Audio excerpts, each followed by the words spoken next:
Up to you, how you want to. No need to record now. No problem. We'll record it after we start the program. Yeah. Right. So what we will do is we will request them to put the questions in the chat box. Okay. Words of wisdom. What we have learned in the last 21 years of our experience. So I will just try and share my presentation. I have a short presentation to make. Okay, I'll try and share my screen.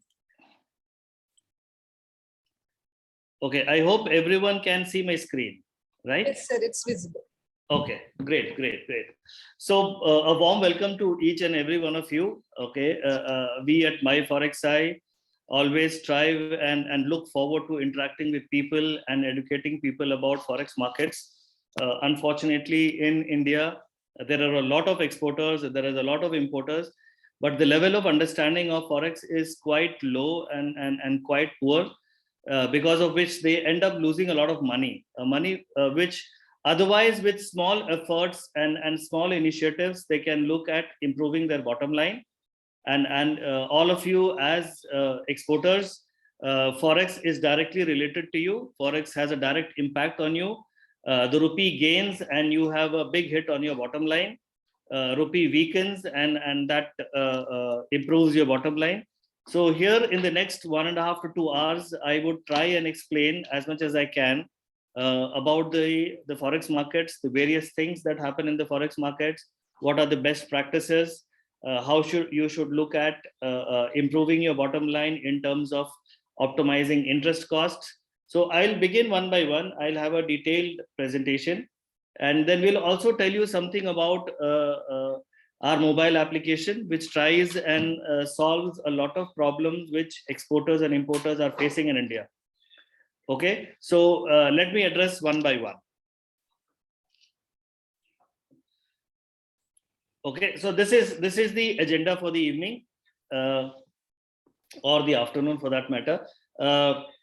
The biggest problem, what we have tried to outline in this presentation is, solutions to a lot of problems that exporters face in India. Okay. Now, one of the biggest problems that exporters face in India is about managing the rates, managing the exchange rates. Unfortunately, what happens in India is these exchange rates are not transparent. Okay. Whenever you are converting your exports or whenever you are making payments for your imports, there is an exchange rate that is involved. And in 95% of the cases, you do not have any control on the exchange rate that you get. Bank gives you a rate, and that is the conversion rate that is used to credit your foreign currency amount. So I want to dwell something on the exchange rate part. What is the challenge and the problem in India regarding the non-transparency of this exchange rate, and what are the solutions to overcoming this challenge? Okay, that is the first question. The second thing is, probably I have met around 11,000 companies in India, length and breadth. 21 years I've been in this market. So I have interacted with a whole lot of Indian companies, a lot of international companies as well, but obviously majority of them has been Indian companies. And one broad statement that I hear from most of these companies who are exporters are that the dollar is always in an uptrend. Okay, 3 years back, the dollar was 70, now it is 75. 10 years back, the dollar was 60, now it is 70. Always on an uptrend. So an exporter is always getting a benefit.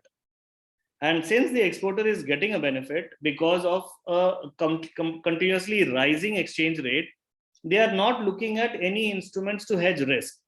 So forward contract is a simple instrument to hedge risk. So what we are trying to tell you from this analysis is, one analysis results I will present to you, that forward is a very effective tool in managing your Forex risk.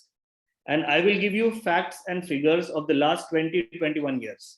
And remember, ladies and gentlemen, these are facts. These are not views.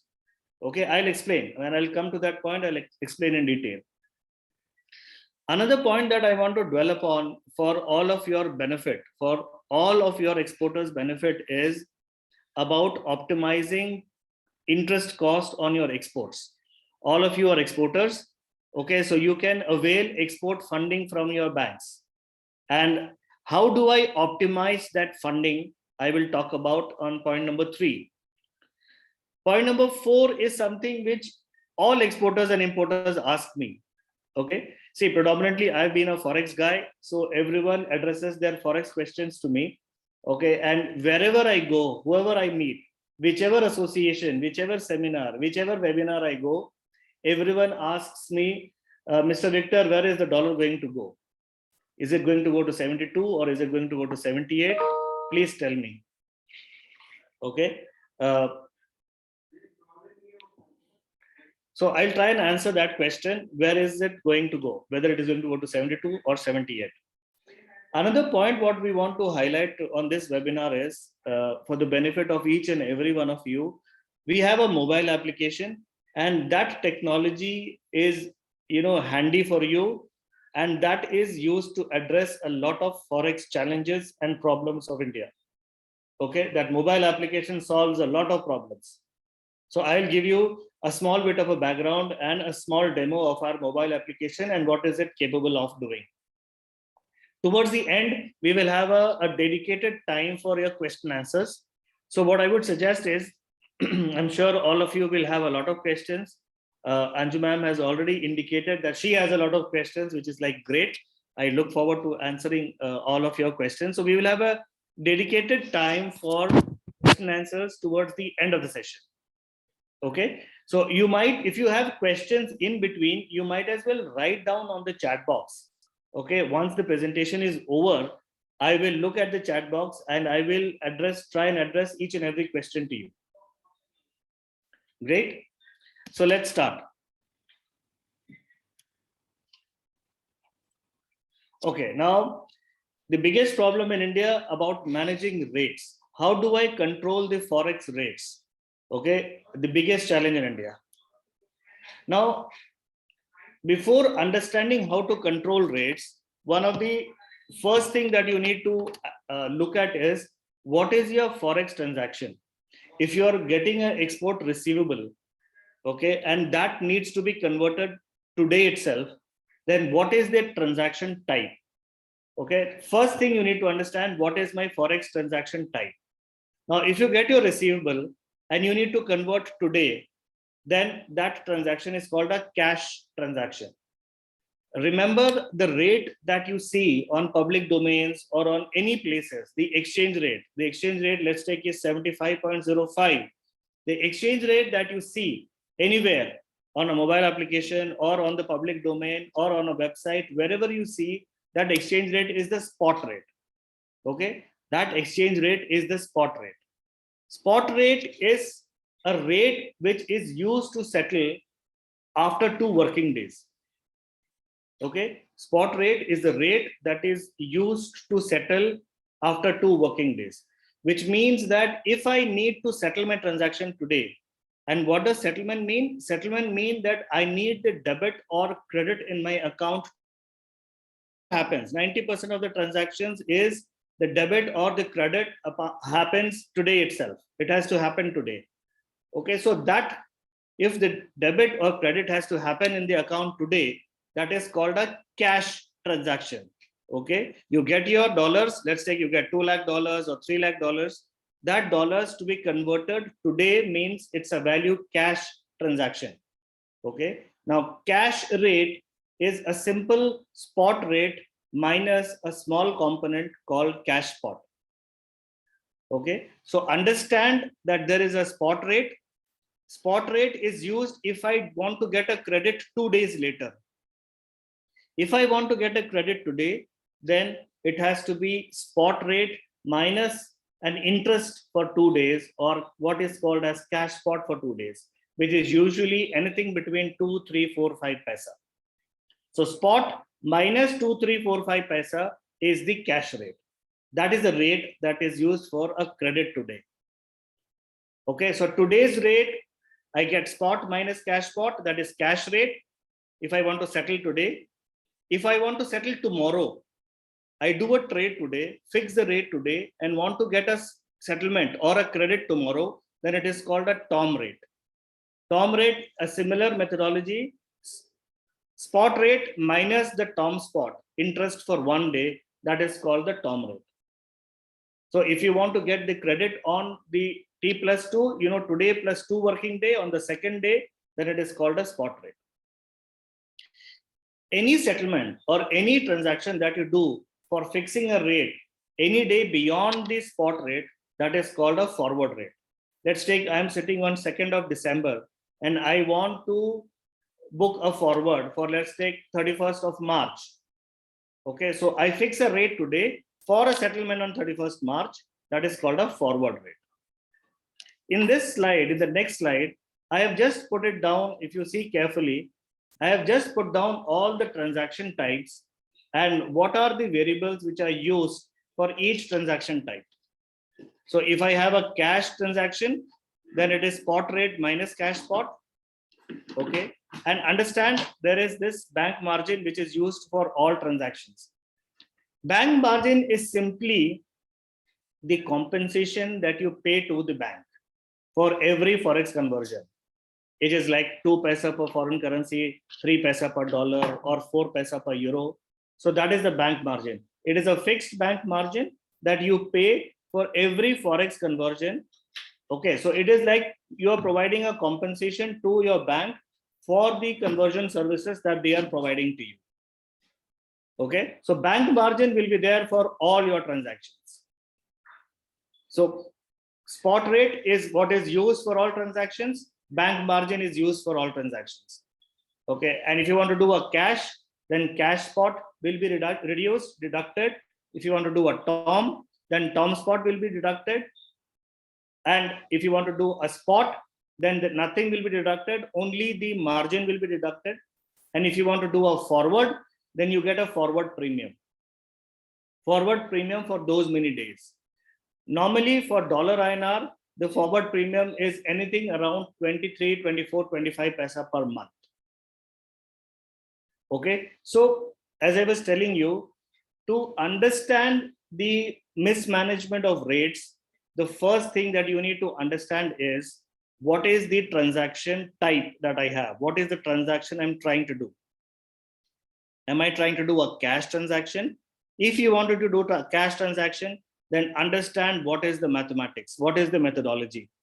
If you want to do a forward transaction, then try and understand what is the methodology. What is the spot? What is the forward premium? Okay, so first step in managing the rates is understanding the transaction type. I'll tell you what the second step is in the next 2-3 slides.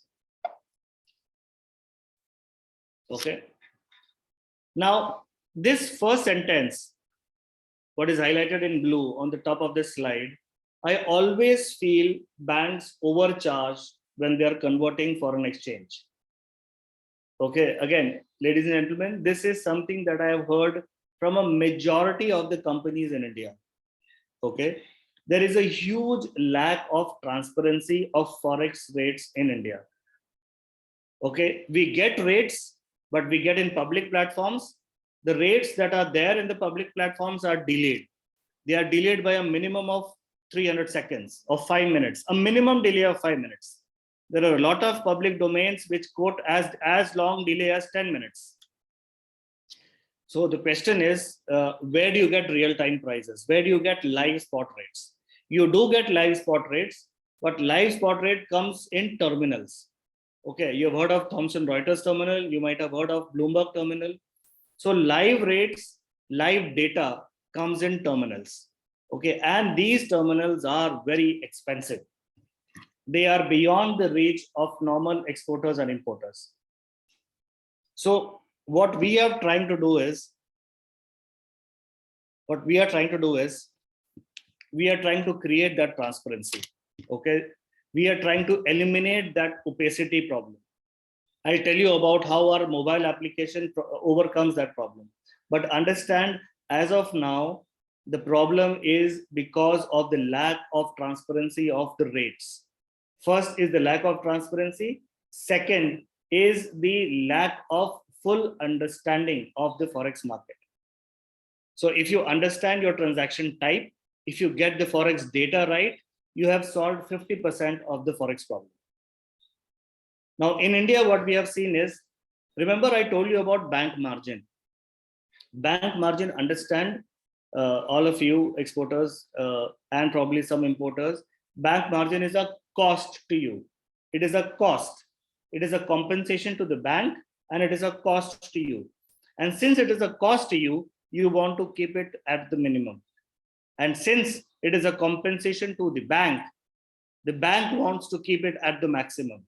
So there is a conflicting interest. There is actually conflict of interest. You want it to be the lowest. Your counterparty, who is the bank, they want it to be the highest. Okay. So what you have to do as a first step is to ensure that this bank margin is clear, transparent, and documented. Okay. Very important for all of you is that it is a cost to you. It is a charge to all exporters and importers. So you need to keep the cost clear. You need to keep it transparent. You can't keep it ambiguous. You can't keep it variable. If it is a cost, the cost has to be fixed. It has to be fixed. It cannot be variable. And it has to be clear and documented. Okay. Now, another problem that we have seen in India is the banks usually quote a net rate for all Forex transactions. You receive $2 lakh, $5 lakh, that dollar is converted at one rate, which is a net rate. You don't know what is the spot, you don't know what is the cash spot, and you don't know what the bank margin is. And since the counterparty, who is a bank, want to maximize their profits, they will take all variables to their benefit. And if it is their benefit, then it is you who is at loss. Okay, it is you who is at loss. So you have to be aware. You have to be aware of the computation methodology, of the calculation methodology. You have to be aware of what is the real-time exchange rate. You have to be aware about what is exactly the bank margin. Okay. The other problem is about the volatility. If I want to convert my foreign currency today, in every normal working day, the dollar INR moves by a minimum of 20 to 40 paisa. Okay. It moves by 20 to 40 paisa in one day. So I am very rarely is a company until unless it hires a professional. Until unless an exporter hires a professional, it is very rare that they can take advantage of the intraday volatility. Because an exporter is usually very busy in its own task. It's in its own export proceeds, manufacturing, shipping, packing, or whatever you do, whichever business you do, you are usually busy in your core area. Intraday volatility, no one is watching, no one is focused. So you're not able to take that, optimization of the intraday volatility. Now, one very important thing I want to highlight is the last point. If you are an exporter, if you remember, I said cash spot is reduced from the spot rate. So if you are an exporter, cash spot is a cost to you since the rate is reduced. But if you are an importer, cash spot is a benefit to an importer. And what we have seen in India is majority of the importers don't know what cash spot is, and as such, they don't get the benefit. All the exporters, they either know the cash spot or they know that there is a charge to you. And since it is a charge, it is always charged to an exporter. But for an importer, it is a benefit, and it is very rarely given that benefit. So the bottom line of the last 2-3 slides is be aware of your transaction type. What is your Forex transaction type? Be aware of what the market rates are. Be aware of what the charges are. The bank margin, which is a charge, be aware of what the charges are. And understand one thing, banks are your counterparty. sorry, apologies. Banks are your counterparty. They are a commercial organization.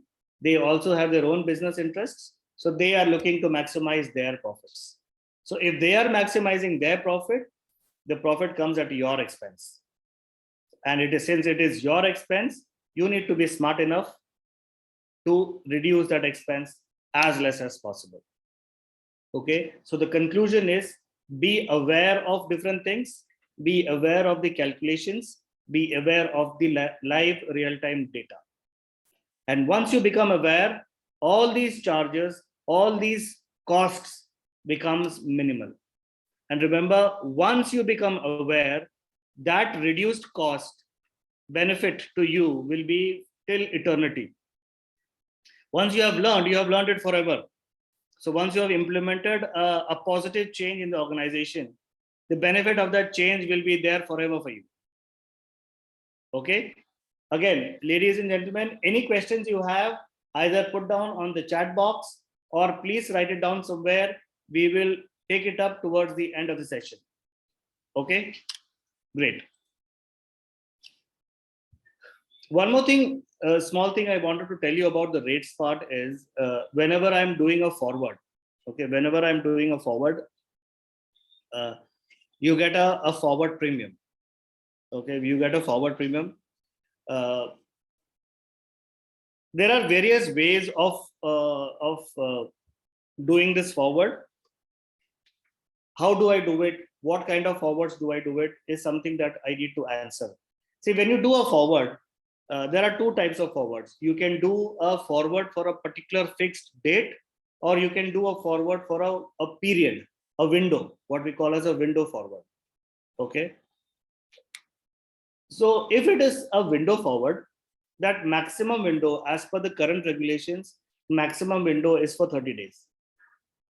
But that window is customizable. You can take from 1st to 30th. You can take from 15th of first month to the 14th of next month. So that is customizable. So maximum is 30 days. You can get for 15 days. You can get for 10 days. You can get for 2 days. 2 days is the minimum. So that is the window period. So the question to all exporters and importers is, what kind of a forward should I do? Should I do a fixed date forward or should I do a window forward? Now understand, again, the answer is understanding what is it exactly. If you do a window forward, let's take, I do from 1st till 30th of a month. Okay. If you do a window forward, you receive the premium till the first day of the period. So if I do from 1st till 30th of the month, I receive the premium till the 1st of the month. I don't get the premium for 30 days. But if you do a fixed date forward, if you do a forward for 30th June, sorry, you receive the premium till 30th June. Okay, so you get the full premium. So on the face of it, very clear that you should do fixed day forward because you get premiums till that date. Because, and since I want to receive and get more premium, I would want to do it as further as possible. And on that fixed date, so that I can get the premium till that date. Okay. But fixed date forward has one challenge. And what is that challenge? The challenge is on most cases, the exporters don't know when their receivable is actually going to come. When is it exactly going to come? Okay.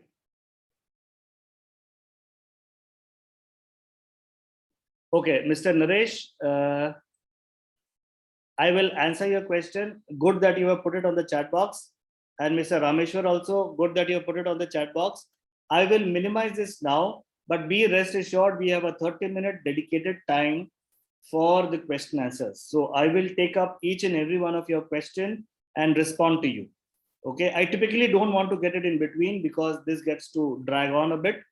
So I will take all your questions. Please write it down on the chat box, or you can personally, vocally, verbally, you can ask me. But now I will minimize and I'll take it up one by one. Okay. So as I was saying, the fixed date forward, there's a challenge. Usually you don't know on which date you're going to get the receivable. Okay, so there is a very simple solution to it. Let's take, you are expecting your receivable in March. So you take a forward for the 31st of March, get the full premium. Whenever you're receiving the money earlier than March, let's say you received the money on 20th of March, there is a concept of early utilization of forward. So you just simply early utilize the forward on 20th of March. So the bank will take back the premium from 20th to 30th of March. Very simple. So you can always early utilize the forward. Okay, so understand one thing, always do a fixed date forward. Okay, whenever the money comes in before the maturity, you early utilize the forward.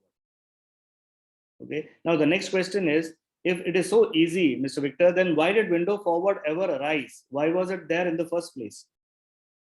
Actually, window forward was there multiple years back, and it was actually very popular at that point of time. That was primarily because when you do a window forward for 30 days, you lose the premium for 30 days. That time, multiple years back, the entire year's premium was about 60-65 paisa. Entire year's premium. So obviously, 1 month's premium was hardly 5-6 paisa. Now, 1 month's premium is 25 paisa. So it is okay if I do a window when the premium is 5-6 paisa or 4-5 paisa per month. But if I do a window period now for 30 days, I am losing 25 paisa straight away. So window forward doesn't make sense now. So the thumb rule is, whenever forward premiums are high, what it is now, it's around 4.5, 4.7% annualized forward premium. You should always do a fixed rate forward. When the forward premiums are low, then you do a window forward. Okay, so that is what it is about rates and forwards. I will then come to, sorry, I'm speaking quite loudly, so I tend to cough, sorry.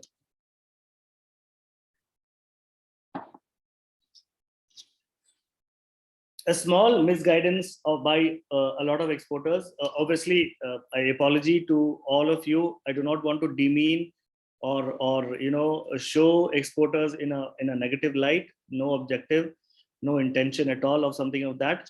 But this is what I have experienced after interacting with multiple companies, length and breadth of the country, who tells me that Mr. Victor, there is no use of doing a forward because the currency is always on an uptrend. As I said, 3 years back it was 70, now it is 75. 5 years back it was 65, now it is 75. So by not doing anything, I'm only gaining. The currency is permanently going higher, perpetually going higher. So I only gain by not doing anything. Okay. But what is the reality? Let us try and understand and dig deep and understand what the reality is. Okay. Now, 3 very important questions to this misguidance. Does the rupee always weaken? Does the rupee always weaken? It predominantly weakens. Okay. But there are periods of rupee gain as well. So again, the conclusion that rupee is always weakening is not true.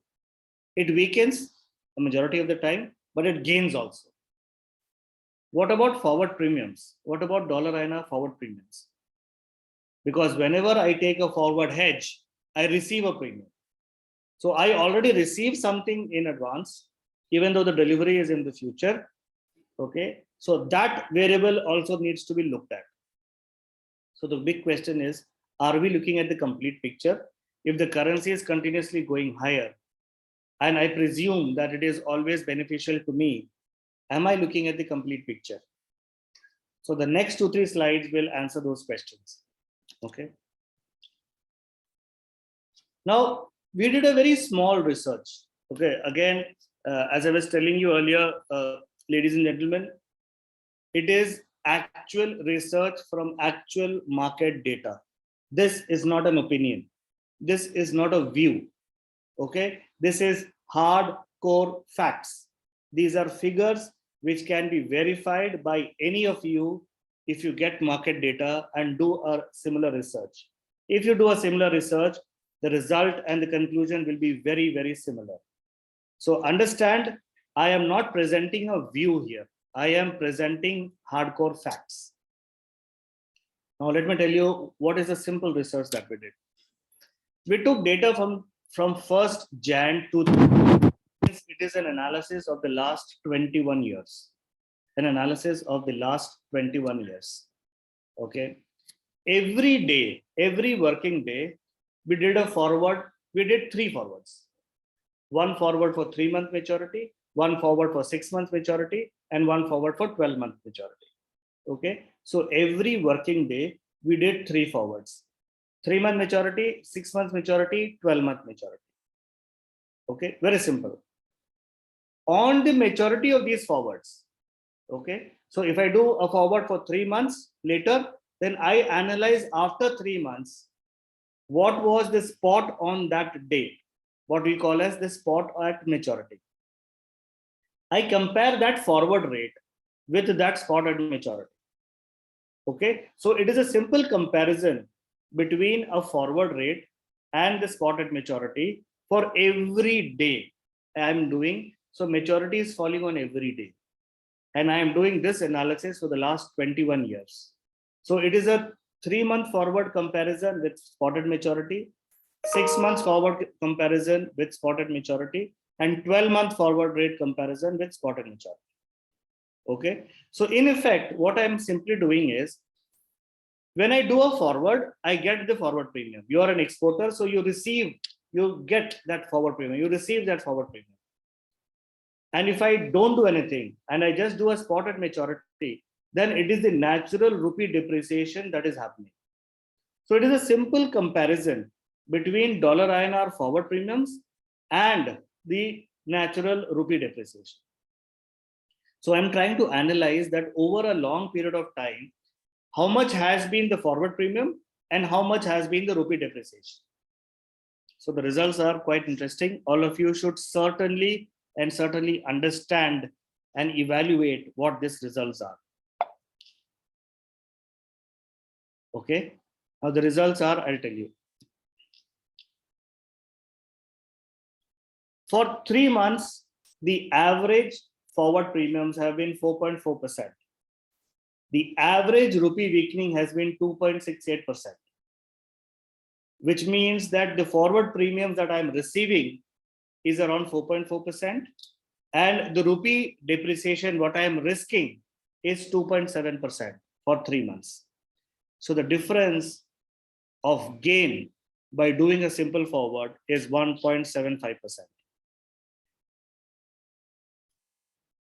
If you look at 6 months, that difference is 1.3 and 1.55%.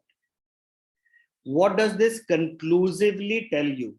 This conclusively tells you that if you blindly do forwards for 3 months, 6 months, 12 months, regularly for a period of time, you free cash that you get is anything between 1.3% to 1.75%.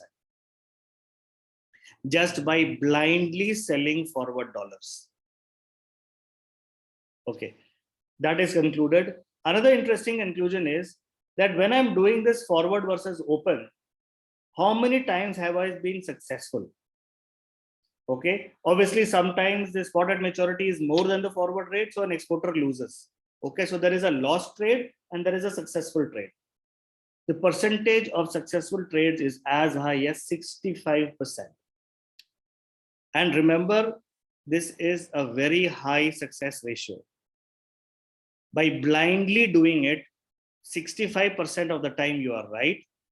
Okay, and the net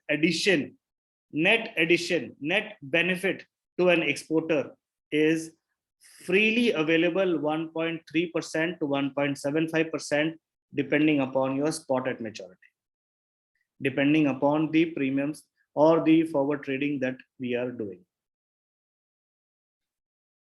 Okay, so this is a very clear-cut conclusion. Again, as I said, this is not a view. This is hardcore market facts. And let me tell you, all large exporters and importers, big companies who have professionals to manage their Forex risk, they already know this.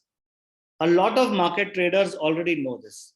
And that is one of the major reasons why large exporters in India regularly forward sell, because they want to capitalize on this freely available 1 to 1.5% of gain. That is why generally we tell you that the forward premiums on a long-term basis has usually been more than the rupee weakening. And that is a very clear-cut indication to all exporters that you should regularly hedge your forwards. You should regularly hedge your receivables using simple forwards. That is one of the big reasons why large importers, your counterparty, I mean, your reverse case, importers, they don't hedge because for them, the forward premium is a cost and rupee weakening is the risk. Okay. So predominantly exporters hedge in India because of this phenomena, and importers keep their positions unhedged because their cost is more than the risk. Okay. So this is a big food for thought for all of you exporters who are keeping their positions unhedged. Please look at forward contracts to start hedging. And if you regularly hedge using your forward contracts on a long-term basis, you will certainly end up making money. Not only are you making money, you're also eliminating the currency risk on your books. You're also eliminating a very big business risk on your business, from your business on your financial statements. Your profitability is intact, your financial statements are intact. Currencies does not have a negative impact on you if you regularly hedge using forwards. Okay, great. Again, everyone, if you have questions, queries, please put down in the chat box or please write it down. We will address towards the end. Okay, great. Let's come to the next topic now. Optimizing interest costs. Now, what does this mean? This means that as exporters, all of you look at some kind of a funding to fund your working capital needs for your exports. Okay, so all of you have working capital needs. You need money to procure your raw material, run your machines, or pay your labor, or run your factory, whichever way. So you need working capital or you need funds to execute your export orders, because you need this in advance to do your work, make your product, ship your product, and then after a period you get your receivable, and you use that receivable to repay your credit, to repay your working capital. So as an exporter, there are multiple working capital financing available from banks, and there are other benefits also which Government of India provides to you. So my focus on the next 3-4 slides is how do I optimally utilize my working capital so that my interest cost is at the minimum. Okay. So this working capital for exports is called packing credit. It's a very simple terminology, a simple funding called packing credit. And since you are exporters, you can take packing credit either in foreign currency or you can take packing credit in INR. The big question now is there are two alternative sources of funding. Which funding is most suitable to me and which funding is cheaper for me? Now, there was interest subvention which was available to all exporters if you take packing credit in INR. Okay, the Government of India was giving that interest subvention. They were giving 5% for MSMEs and 3% for non-MSMEs. Unfortunately, that subvention stopped at 30th September. We are hopeful that it might come in some way or the other in the future. But I am showing you both the cases. This case is when the subvention was there, okay, till 30th September. And in the next slide, I will show you how to take packing credit or what packing credit should I take if the subvention is not there. So we are taking both the cases. We're not taking one case, we are taking both the cases. Okay, so the first slide is the current case. The current case when the subvention is not available. Okay, sorry, the current case is when the subvention is available. The next is when the subvention is not available. Okay, so the first form is packing credit in foreign currency. Very simple. I take a dollar funding because I know that I will get dollars in the future. So that dollars I will use to repay this dollars. Very simple. I take a dollar funding now.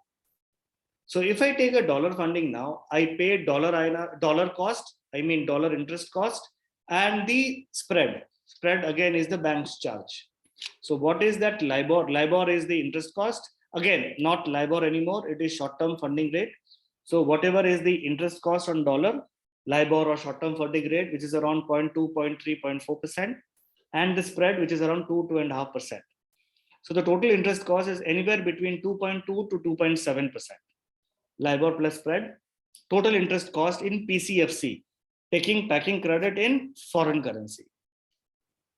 Okay, that is the first case. Second case is I take packing credit in INR because the government gives me 5% subvention if I am an MSME, and they give me 3% subvention if I am a non-MSME. Okay, so MSME has a PC INR rate of 7 to 8%, 5% subvention that I get. So this becomes 3 to 4%. Non-MSME has an INR packing credit rate of 6 to 7%. They get a 3% subvention. So again, my rate comes to 4.5%. Now, understand one very critical thing. Whenever you're taking a packing credit in INR, I take an INR loan now, and I have to repay this INR loan from the foreign currency receivable that I get in the future. Let's take after 120 days. Okay, so let's take a 10 crore INR loan now. I use that loan as a working capital to run my machines, to buy the raw material, okay, to pay my labor, everything, okay, to run my factory, to run my company. I take that working capital loan, 10 crores I took now, okay, and this 10 crores I took in the form of INR, and I'm going to repay after 120 days after I get my Forex receivable, okay. That foreign currency is going to come after 120 days. You're going to convert that foreign currency into INR to repay this, because you have taken an INR loan. So for that conversion that happens after 120 days, you can take a forward contract now itself. And if you take a forward contract now, you get 4.5% forward premium. So if you take that forward premium into account, your interest cost becomes 0. 8 minus 5 minus 4.5, and MSME has a negative interest rate. 7 minus 3 minus 4.5, a non-MSME has 0 interest rate. So if you optimize your working capital or packing credit efficiently and intelligently, your working capital cost is 0 or negative. Okay, so it is a big food for thought for all of you exporters who are either taking packing credit in foreign currency or who is not taking packing credit at all, or whether you are using a CC funding or you are using any other INR funding. Understand you are an exporter. There are multiple government incentives and there are multiple ways of reducing your interest cost. Packing credit interest cost. Big food for thought for all of you exporters. Okay, great. So this is when there is a subvention. Okay, unfortunately, Mr. Richter, subvention stopped on 30th of September. So what do I do now? Sitting on 2nd of December, if I need working capital, what do I do now? I'll tell that also. Okay, so this packing credit, this slide is just to show how does the workflow happen. So on first day, you take a 10 crore loan for probably 90 days or 120 days. That 10 crore has to be repaid through foreign currency. So I just get an equivalent dollar amount that comes to 1.33 million. So for 1.33 million, you take the forward contract. And once you get your foreign currency receivable, use that forward contract to convert into INR and repay the PCINR, packing credit in INR. So when you do the forward contract, you get that 4% or 4.5% forward premium. Okay, very simply put. So the next slide is, this is when subvention is there. What is the cost analysis if the subvention is not there, which is the present case? We are expecting that the government will announce a subvention scheme sometime in the future. We don't know when it is going to come. So if I want to take now, what is the scenario? Okay, so this is packing credit comparison when there is no interest subvention.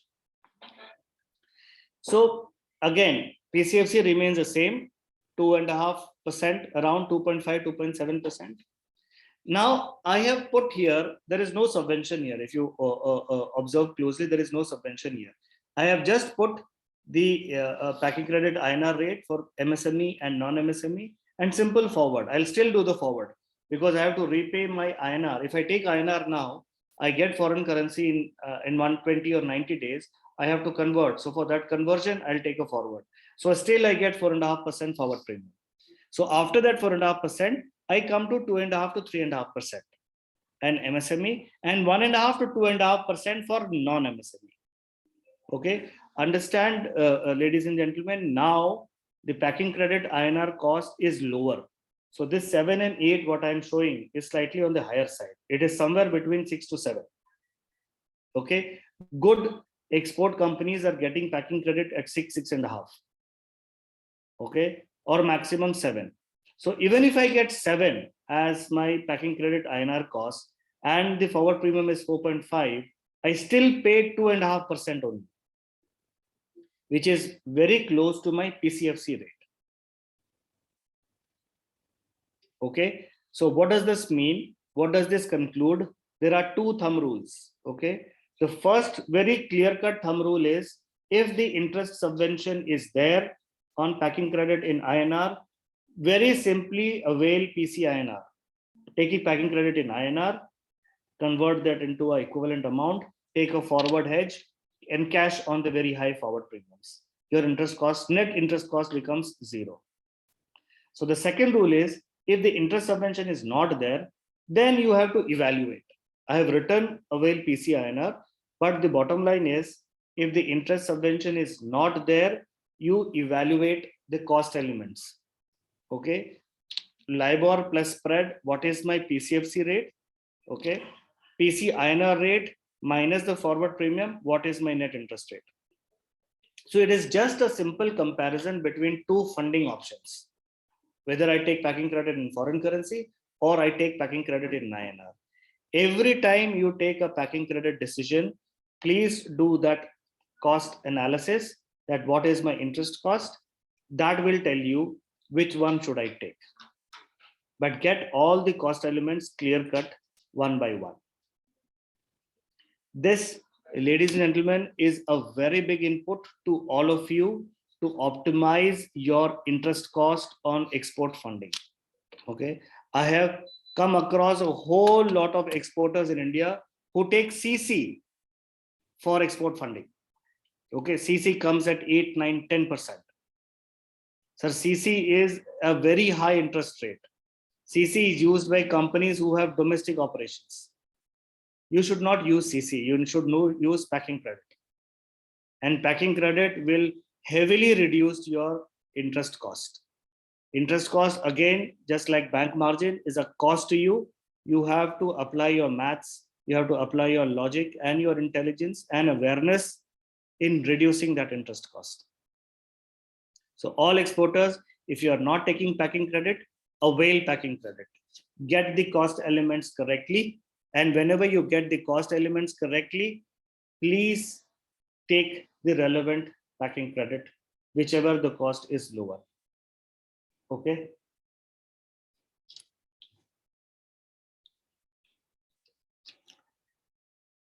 Okay. So I hope everyone is getting excited and they are able to understand what I'm trying to tell you. I just got an important call. I will just type it down.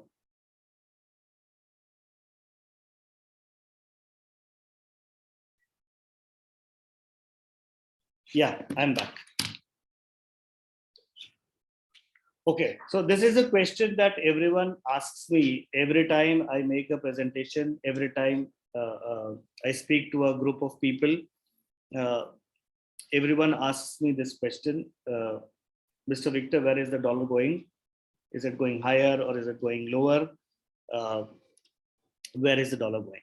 So please give us insights on that. So before I give that answer, let me tell all of you, sir, I am a human. Okay, just like all of you, I am a human. I don't know the future. Okay, I don't know where the currency is going. I don't know whether it is going to 78 or whether it's going to 72. And let me assure you, no one knows. Not even the RBI governor knows. Not even the Honorable Prime Minister of the country knows. So no one knows where the currency is going. Okay, so all of us, whoever is answering this question, is only trying to make an estimate. So I will also try and make an estimate. I will try and make a relatively wise and intelligent and data focused estimate. You might have a different view. Someone else might have a different view. Okay, so I will just tell our view depending upon the factors and the conditions, the financial market conditions that we look at. Okay, but understand one thing, it is a massive market. The currency market is the largest financial market. Now you will be very surprised to know the volume of dollar INR trading in India is less than the volume of dollar INR traded outside India. Okay, so let me come to that again. The volume of, or the total turnover of dollar INR trades in India is lower compared to the volume of dollar INR trades out of India. Okay, in fact, London trades more dollar INR than what is traded in India. So you can understand the size and the vastness of the market. And if the size is so large and so vast and so massive, it is very difficult to understand the overall market psychology and the sentiment. But still, you can make an attempt. You can make an attempt in understanding what are the variables that are driving the currency, how are the variables moving, how are the variables expected to move in the future. So based on that, you can make an estimate. You can also evaluate historical chart patterns. Okay, a detailed area of study, what is called as technical analysis.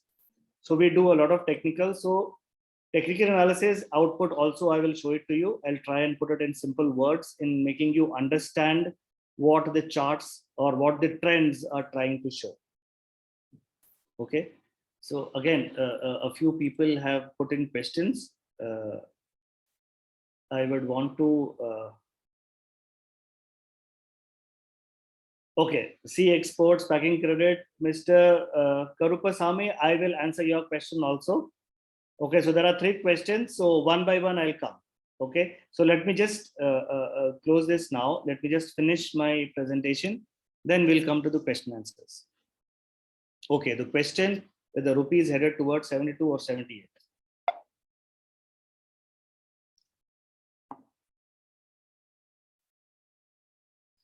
Okay, now let's try and understand a few things which might have an impact on dollar INR.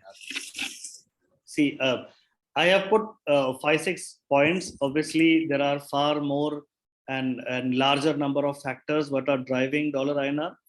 But I'll try and enumerate a few points which are important and which you should look at and which could be critical in determining the direction of the exchange rate. Okay. Very important factor is the one on the bottom left, what we call as the crude prices. Okay, the crude prices for a long time were very stable. They were gradually increasing, but then suddenly we saw a spurt in a month. So from $60-70, it went to $80-85. Fortunately, it is back to $70 now. So crude is a very big element for a currency like dollar INR because we very heavily import crude. Okay, if you would have followed the recent data, the oil imports in November is like 1.35 times the oil imports of October. So our imports are inelastic. We can't do anything about it because we have to import crude. We have to run our country, run our factories. So crude is a very big component. And the way it looks like, fortunately, it has come to 70, 72 now. But the way the geopolitics are working, we feel it is difficult that crude will remain low for a long time. We feel that crude might come back to higher levels. There is a lot of conflict between OPEC, the crude producing countries, and the Western nations who are crude importing countries. So there is a lot of tussle. One wants to reduce the supply, one wants to reduce the prices. So it's a very large geographical geopolitics involved. But bottom line is, because of this geopolitical tension, prices are unlikely that it will remain lower. We expect the prices will be higher. And as long as crude prices remain higher, it is very unlikely that our currency will gain. Because of higher crude prices, we will import. Our import bill will be larger. And if our import bill is going to be larger, our currency is going to face that weakening pressure. So crude is against us. I mean, at least higher crude prices are against us. The other very important factor is the one on the top left, what we have written as US stimulus tapering. All of us know that since April 2000, the central bank of the US Fed, has been printing a lot of money to support the economy, to support individuals and to support companies as well. So they have been printing $120 billion per month. In their 2nd to 3rd November meeting, they had very categorically indicated that this money printing is going to reduce. So as of now, they were printing a lot of money. It was going everywhere in the world. It was coming to India as well. That is why we have seen our asset prices and our equities prices going so high. So now the Fed has indicated that they are going to reduce that stimulus. So the free money that was available, it is going to get reduced. And in the latest meeting, just 3 days back, the Fed has very categorically indicated that they are going to reduce it faster than before.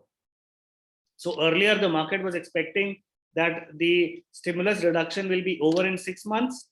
Now, the indication is that the stimulus reduction probably might get over in 4 months or probably in 3 months.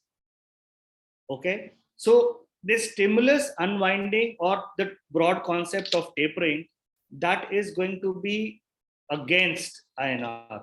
That is going to favor the dollar.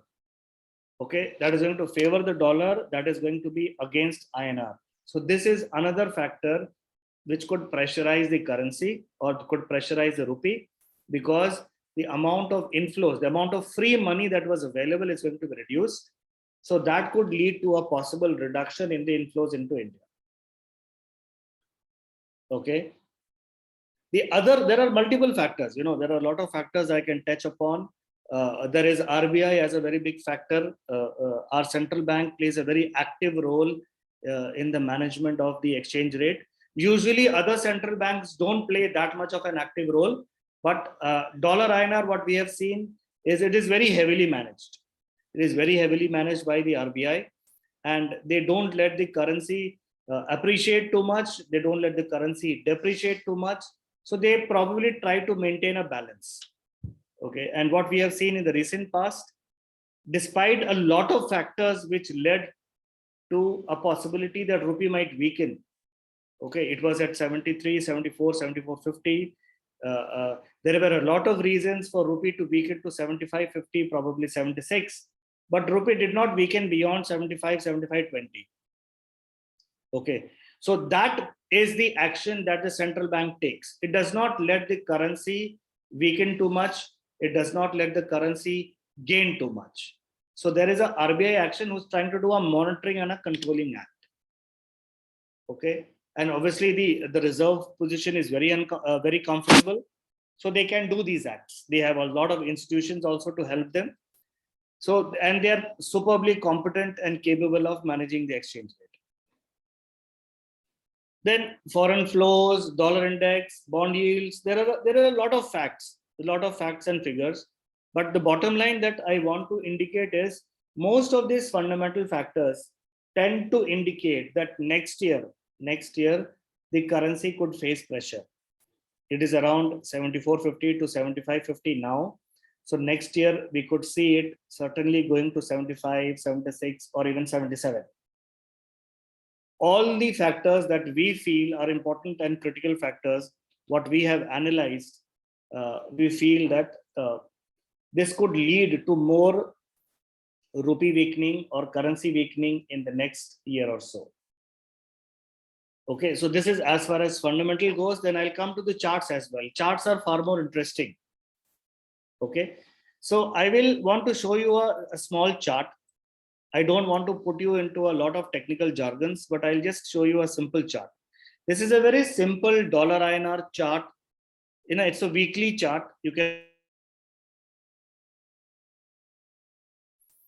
for the last 11 to 12 years. So I'll just give you 20-30 seconds. Just look at this chart. Look at the blue line. Look at the red line. Okay, just look at the chart in totality, just invest 20-30 seconds, then I will resume. I'm right here, not going anywhere.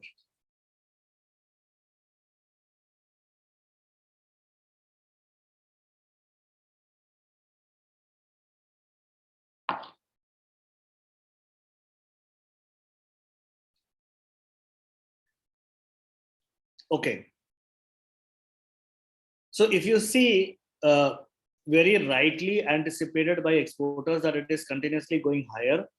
Okay, so it is actually continuously going higher. If you notice, I want you all to notice these two lines. One is the red line and one is the blue line.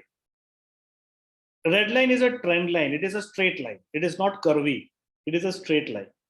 Okay, and it connects the long-term dollar INR support, and it is connecting since 2010. So it is a long-term 11-year support trend line. So obviously, since it is a 11-year-old trend line, it needs to be respected. It is important. It's not going to break so easily.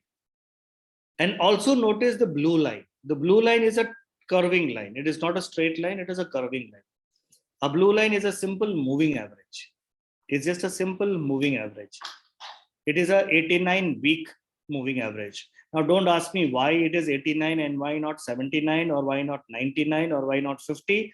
There is a very different technical logic to it. I don't want to bombard too much of technicals here. But understand 89 is an important number in technical analysis. Okay, so I have used 89-week moving average. And if you see carefully in the last 11 years or so, the dollar INR has been below this line only for 3 years. It has been above this line for 8 years. So majority of the time, the dollar INR has been above this line. Very rarely or minority of the time, it has been below this line. Okay.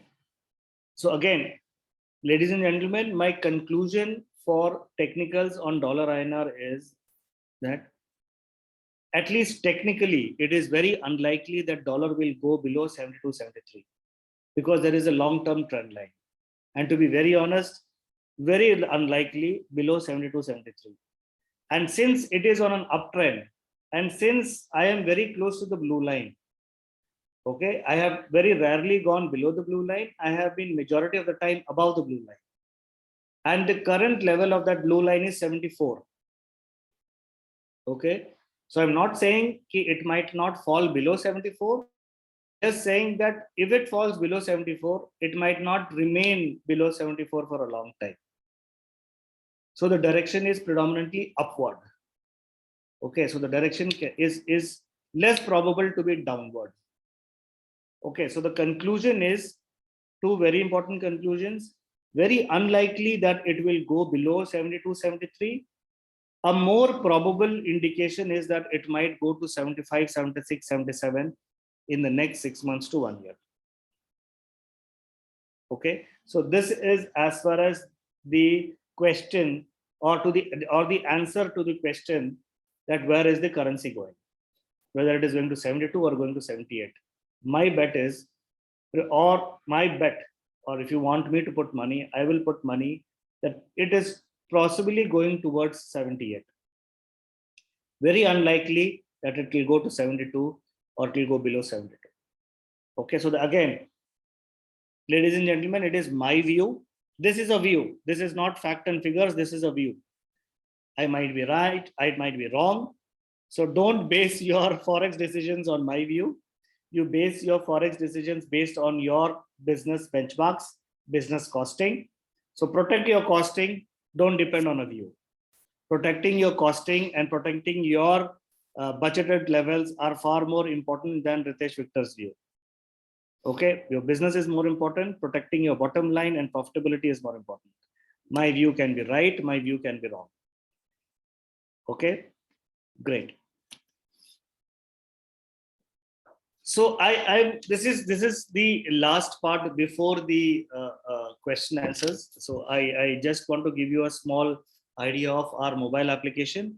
All of you should certainly look at downloading this application. It is a free application as of now. It is called Myforexeye. You can download from the Play Store if you are an Android user, or you can download from the App Store if you are an iOS user. It is free as of now. Okay, it is completely free. I will tell you the features of it. It is a must-use application to all of your exporter community. It is a must-use for anyone who is doing anything in Forex. The best part about application is it gives you real-time prices. You know, it is the first app to give you real-time prices for free. As of now, real-time prices was coming at a very big cost, and the cost in the form of terminals. Okay, this application gives you real-time prices for free. It will give you prices for all kind of transactions. Okay, it will give you prices for spot, cash, term, forward, everything. You just tap on the currency, it will open up. If you just tap on the currency, any currency pair, it will open up the calendar for next 1 year, and you will get the forward rates for each and every day for the next 1 year. If you tap on any date on this calendar, it will give you the forward premium for that date. Okay. Mr. Sanjay Chaturvedi, I saw your raised hand. I will certainly answer your question. Just allow me 3-4 minutes. I'll just complete this part on the mobile application, and then I'll come to you. Okay, just allow me 4-5 minutes. So as I said, if you tap on the exchange rate, you will get the calendar for the next 1 year. So it gives you the forward rate for the next 1 year. If you tap on any date in the future, for up to 1 year, if you tap on that date, it will give you the spot and forward premium for that date. So this app with spot and forward premium completely eliminates the issue of non-transparency, the issue of lack of awareness, the issue of opacity about exchange rates in India. Okay, it completely eliminates that. You can use these rates to negotiate rate with your banks. You will save a lot of money. Believe me, you will save a lot of money. Understand what is the bank margin, quantify the bank margin. In fact, in this app itself, there is a place where you can input the bank margin, and all the rates that it will show will be adjusted of the bank margin. So we have not only made a data system, we have made a system which is intelligent enough to think on its own. Okay, so it's not a data system, it is an intelligent and a smart system. I'll tell you one more smartness, or probably we feel it is smart, others might feel it is dumb. One more smartness that we have included here is, there is a lot of times when the exporter or an importer feels that current level is not the right level. If it comes to a particular level, then I want to do something. For example, it's 75 now. The exporter might think that I don't want to do anything at 75, but if it goes to 75.25, then I might want to do something. Okay, but for that gentleman has to look at the screen throughout. He has to continuously monitor the screen. What this app can do is, there is a function called rate alert. You can set an alert. And what does that setting an alert mean? I can set an alert on the application that if it is market touches 75.25, alert me. You can set a rate alert. The mobile application will send you a notification as soon as 75.25 is touched. Okay, so the application works for you. The application is like a watchman for you. You do not have to watch the market all the time. You can put the alert in the application. The application will watch the market for you. They will monitor the market for you. And as soon as your target level is hit, it will send you a notification in the form of an app notification. It will also send you an instant email. Okay. So again, this is highly rewarded and highly acclaimed by the industry. It's something where a lot of intelligence has been built into the application. A lot of people in India wants to trade on currency. So this is a Forex trader's delight. You get trading calls. There are 2 to 3 trading calls on domestic markets and on international markets every day. So whoever wants to trade in currencies, you can take trading calls here. These are given by experts, technical analysts and market experts. To, they are predominantly trading in that for a direction. They're trading for on a view. So you can make a decent amount of money on this. The app itself shows how your performance has been. What is your performance in the last 1 month? What is the performance in the last 3 months? How much have you gained? How much have you lost? So it is an open Bible in the form of performance analysis. How well we have done, you can evaluate looking at the performance tab itself. Okay. We are also a RBI authorized money changer. So if you have specific foreign currency needs for travel, so whenever you're traveling abroad, you might need a foreign currency card, or you might need a cash in foreign dollars. So we are a RBI authorized money changer. You can book the rate and fix the amount on the app itself. Okay, and the currency will be delivered at your doorstep.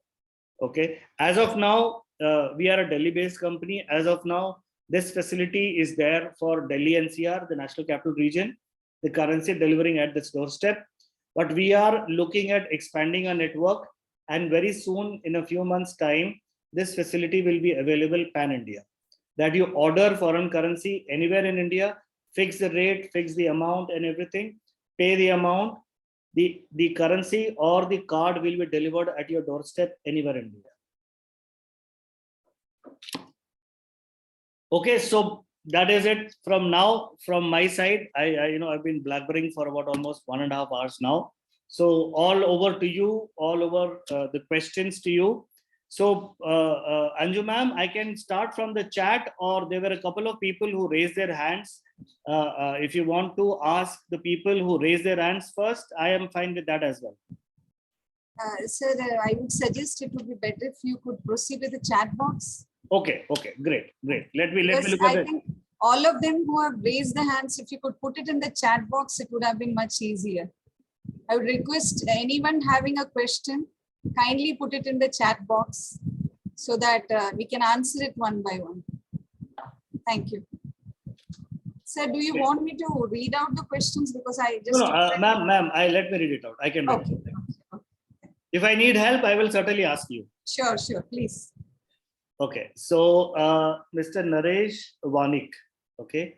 Whenever we book a forward, BOB keeps a particular percentage of margin as security until that forward rate is utilized or until the maturity of the forward contract. Is this okay? Okay, great. Yes, this is true because whenever you're booking a forward, the bank needs to keep some kind of a collateral or some kind of a limit setup. But what I would suggest, Mr. Naresh, is if you are regularly banking with BOB and you are regularly doing forwards with them, you set up forward limits. So once you set up limits, then you will not have to put a percentage of margin every time. So if the limits are set up, you have a sanction letter, it gives you a forward contract limit of, let's take 10 crore or 100 crore, then till that time, till you reach the limit, they will not ask you for margin. Okay. Now, RBI doesn't compel banks to do this, but there are internal guidelines set up by RBI for capital allocation and risk management. And that is the reason why the banks have to do this. Okay, because we have seen in the past, before this allocation of capital rule was there were certain defaults that happened on forward derivatives, forward contracts. And obviously the bank had to face the brunt because the companies couldn't pay, they got into liquidation. So a whole lot of legal tangles happened. So after that, the regulation was changed. So a percentage of margin will be kept. But what I would suggest, as I said, if you are regularly exporting and if you are regularly doing forwards, you should set up forward contract limits with your bank. That is a very easier and a more comfortable way of booking and using forwards. Okay. So I hope that answers your question. If you have any more, please feel free to write on the chat box. I have a question. Usually when we are paying for freight to the shipping lines, their exchange rate is higher than it is high today. Okay. Mr. Rameshwar, when you are paying to the shipping agents, is the payment going through from your banks? If it is going through your banks, then you can negotiate the rates with your banks. Okay, see, Rameshwar, in India, the rates problem is very prevalent. And, as you have said, 2-3 rupees higher, it is quite regularly there. It is the norm. 1 to 2 rupees is the norm. But if the conversion is, I'm sure the conversion is done at your bank's level. Okay, so if the conversion is done at the bank's level, then you can get hold of it. You can very easily talk to your bank's relationship manager or your bank's branch manager and say that this is the cost to me, and the cost has to be fixed. It has to be X paisa per dollar or Y paisa per dollar, depending upon your foreign currency transaction. You can fix it. I can give you a very easy formula. Okay, let's take you are doing 50 crores of exports. A lot of people ask me, what is the normal bank margin? So probably that will be useful for you as well. What is the normal bank margin? See, it's very difficult to say what is a normal bank margin, but I can tell you certain hints, certain ideas how to arrive at a bank margin. Let's say you do 50 crores of exports. 50 crores of exports is typically around $6 million, $6.5 million. Okay, let's take your margin is 1 rupee, 100 paise, 1 rupee. So if you're doing $6 million and your margin is 1 rupee, it is 6 crores of rupees. 6 million, no, 65 lakhs of rupees. Okay, simple calculation. If your margin is 50 paisa, then it is 35 lakh of rupees or 37 lakh of rupees. So are you paying your bank 37 lakhs only for conversion? Okay, so simple formula is whatever area is your export amount, convert that amount into foreign currency, multiply that foreign currency amount into the bank margin that you pay. You will get an INR value that you pay as conversion charges for a year. And you are smart enough to understand what is the normal conversion charge and what is a high conversion charge. I leave that intelligence to you. Okay, so the next question. Packing credit avail for only C export or can avail for, so packing credit can be used for any kind of exports, whether it is a service export, whether it's a merchandise export, whether it is a trading export, any form of export, you can use packing credit. What is the maximum period for forward? Again, okay, you can do a forward for the next 1 year very easily. Actually, you can do a forward for 5 years also. But in India, 99% of forward transactions happen for the next 1 year, because majority of the companies have their receivables or payables for the next 1 year. Very rarely, only very small, not small, only very small set of companies like pharma companies, IT companies, heavy engineering companies, they have long-term contracts. So they can do long-term forwards. But marine, textile, apparel, engineering, most of these guys, most of you will have less than 180 or less than 270 days cycle. So if you have 180, 270 days cycle, you can easily do forward for those periods. You can easily do forward maximum for 1 year. For more than 1 year, there is a separate set of guidelines, separate set of limits. Okay, so answering directly, maximum period of forward contract for a company like you should be 1 year. But understand that there is a market for 5 years also, up till 5 years. Okay, now another question is from Mr. Mohana Krishnan. Okay. Shrims, and we are not getting interest subvention for the last 4 years, and the bank says interest subvention is not eligible. We are merchant exporters. We are exporting shrimp only for. Okay. Yes, sir. Certain HS codes, it is true, but there is a classification. All MSMEs, irrespective of HS codes, get subvention. Okay. Non-MSMEs, there are 414 HS codes. All this detail is very easily available on public domain on the RBI website. Okay, understand, if it is an MSME, irrespective of HS code, you are eligible for subvention. If you are an MSME, if you are a non-MSME, then 414 categories, 414 HS codes are eligible. And all of this, whatever I'm telling you, all this data, all this information is available on the public platform. You can just Google it. You can go to the RBI website, you will get it. If the banks are not letting you get it, just tell them to give this in writing. If they have to write it, then they will audit it and then come to you. They might say no because of lack of awareness, but if they are putting it in writing and giving it to you, which means they will 100% check it, authorize it, and then give it to you. Okay, hope that that answers your question. Okay, now Mr. Rameshwar again, if we want to open a Forex account, a buyer makes a payment of 1 lakh and then dispose 50,000 into INR and case in our Forex account. Later, this money can be used to make. Okay, is it possible? Okay, now, sir, it is possible, Mr. Rameshwar. This is possible to be done at your end also. You can open an EEFC account. It's called Exchange Earners Foreign Currency Account, EEFC account. Okay, I will just write it down. Type here.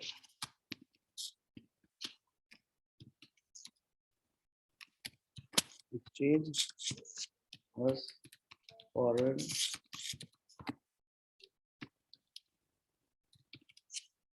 Okay, I have written EEFC account, Exchange Earners Foreign Currency account. If you have exports and imports both, okay, then you can retain certain of your export proceeds in the form of dollars in the EFC account, and you can use those proceeds to make import payments. You can certainly do it. You can certainly do it. You can't do it in an INR account because INR you can only pay INR, but you can do it in your EFC dollar account. So if you are receiving $1 lakh today, and after 3 days you have to make a $50,000 payment, you can convert 50,000 and keep 50,000 in your EFC account. Use that 50,000 to make direct import payment. You will save conversion charges on 2 times. So it is a saving of conversion charges. It is possible to do so. Okay. Okay, now next is Mr. Arif Adeni. Mr. Arif Adeni. Okay. I am an exporter with regular inward emittance. I book forward with window option. What you are suggesting is to go for fixed and make early delivery. Will it suit my business? Yes, sir. It will certainly suit Mr. Arif to go for fixed date forward, because if you do fixed date forward, not only you get more forward premiums, okay, you will also, again, as I said, minimize risk. You can take early delivery, and whenever you are taking early delivery, you only pay back the difference of premium. It will certainly suit your business. If you are keeping a 1 month window period, then on the first date in doing the forward itself, you are losing 30 paisa. Okay, so for any business who is regularly doing forwards, doing a fixed date forward and receiving the maximum forward premium is best suited for you. Okay, another Mr. Tojo is, assume we are a 100 crore turnover company and our forward booking limit is rupees 50 crores. Should I book full amount forward for 6 months or distribute for the next 1 year or more? See, sir, you should distribute for every month depending upon how much foreign currency you are receiving in every month. Okay, so if you are, let's take 100 crore and your banking limit is 50 crores, and every month you get 7-8 crores INR value. So you should book around 1 million forwards for every month, so that you are able to convert whatever inflows you are getting on a monthly basis. You should distribute it month on month, because if you do everything at the end of 6 months, you will have to unnecessarily early utilize a lot of times. So if you do everything for each month, for whatever inflows you are coming on each month, you can utilize the forward. Okay, Mr. Rameshwar is saying the conversion is done by the shipping line itself. Okay, now Mr. Rameshwar, please give me your bail ID or your phone number. I will get in touch with you. I'll try my best as much as we can help you on any issues on Forex. Because as far as I know, whenever conversions has to be done, it has to be done from your bank. And if it is to be done from your bank, you can keep a control of all conversion charges. Okay, I hope I answered Mr. Arif. I answered Mr. There was one more about fixed date and window period. Yeah, Mr. Arif, Mr. Tojo. If you have still more questions, you can continue typing on the chat box. Packing credit, Mr. Garupasamy, is available for sea export or can avail for air exports as well.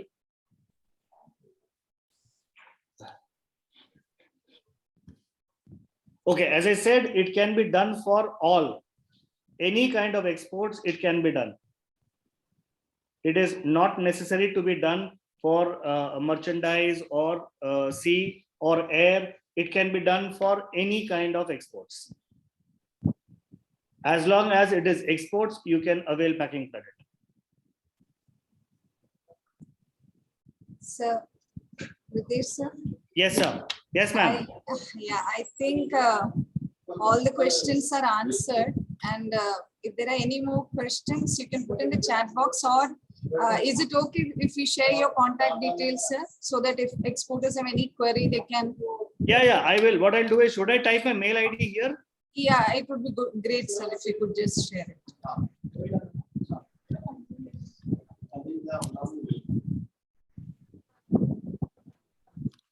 I just typed my mail ID here. Okay. So I think everyone can note it down, and we'll also circulate it, sir. And I think we have come to the end of the session, and I'm so happy to see such active participation from everyone. So I think initially only 50 some members had joined, but now we have more than that participant. All the exporters were very active. We have our field officials, my senior officers. So and now, without taking much time, I'll hand it over to Shaktivel to propose the vote of thanks. Thank you, Anju.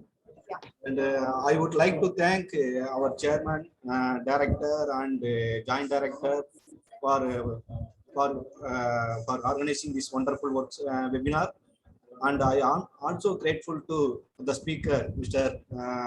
Ritesh Victors, for wonderful presentations and explaining all the queries very patiently to exporters.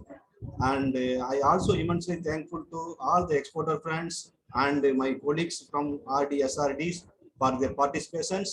Thank you. Thank you much. Thank you very much. Now we will close that. Thank you, sir. Thank you very much. Thank you so much. Thank you, Mr. Shaktivel. Thank you, Ms. Anju. It was really nice interacting with a lot of you. I hope the exporters benefit out of it. Our only objective is that you learn and you become aware and you start using the mobile application and start understanding Forex markets. Because ultimately, the more you are aware about, the more benefit it is going to come to your bottom line. Thank you so much, sir. Okay. Thank you. Thank you. Take care. Bye-bye. Bye.